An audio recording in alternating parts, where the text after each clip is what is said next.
I know you're scared. I'm scared too. They're sharks. They're scary. He says that, and then immediately chops a shark in half with a chainsaw. It's fucking metal, man. When something bites us, we bite back. We gotta work quick before the twisters merge.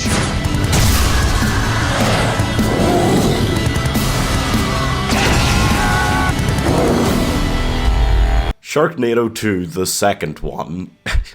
Strong start. It features Finn and April. They're off to New York to do like a book tour or something because they wrote a book after the first film called How to Survive a Sharknado. And judging from how many films are left in this franchise, people are going to be really glad they bought it. I think the worst thing that can happen to a bad movie is that they're encouraged. You don't go to a child that's just like shot another child in the face and say, good job, Timmy, because then he's going to do it again. And he's going to have more confidence the second time because he thinks it's correct what he's doing or something, you know? And that's what's happened here. They've made a sequel where they're even more confident in all of their random bullshit and that it's going to be encouraged, and they've got public approval of how bizarre this is, to the tune that this film is just filled with C-list tier celebrity cameos. Like, I mean filled.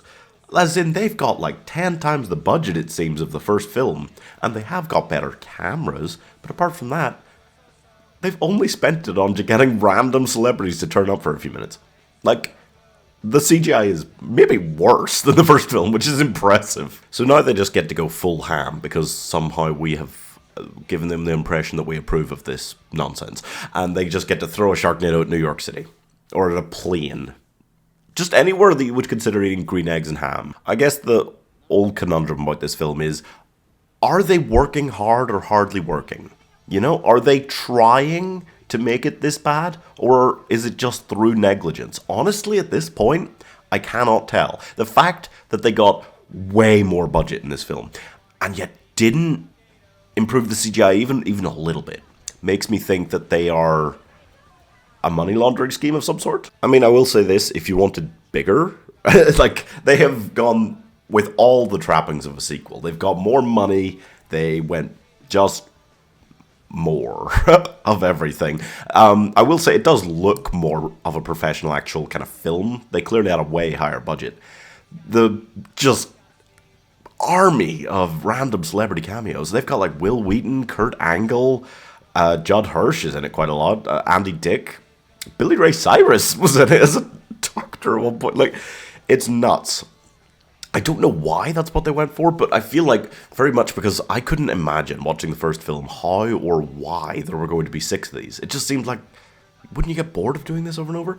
This one very much feels like it sets the tone for the rest of the franchise. I haven't watched the rest of them yet, but I'm guessing this is kind of the vibe of the general Sharknado film, because they just filled it up with a ton of random crap. They just have like all these morning show hosts playing themselves and stuff from America. I don't know how they convinced them all to do it. So watch and wonder as they go to a baseball stadium where they beat off sharks with a baseball bat, or they go to a train, the subway, where they beat off sharks with a baseball bat, or or they go to a boat and they beat off sharks with a taser. Like, I don't really get it. Like, the asylum, it has no street cred to begin with. They've been sued by just everyone in America, I think, at this point in the last 20 years. So I don't understand where they got the street cred to, like, have all these celebrities appear. I guess my biggest problem is I hate that I didn't completely hate it, you know? It's just, I guess it was just my expectations were so low, it was a nice surprise that not every shot made me want to kill myself. But I will say, the plan to stop the Sharknadoes, it was incoherent. It just started, like, slingshotting bombs at the Sharknado. Like, yeah, no, the finale was really bad. Like, he cuts a shark in half with a chainsaw, and then they cut a shark in half with a sword. Like, I don't know, it really does just feel like we're going to need a smaller boat kind of moment. Like, sharks are just so easy to kill all of a sudden. It doesn't matter.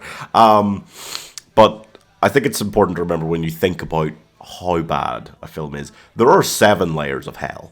So just because it's not at the bottom one doesn't mean it's not atrocious. I'm giving... My phone tried to correct the title like autocorrect the title to Sharknado, and I can't stop thinking about it.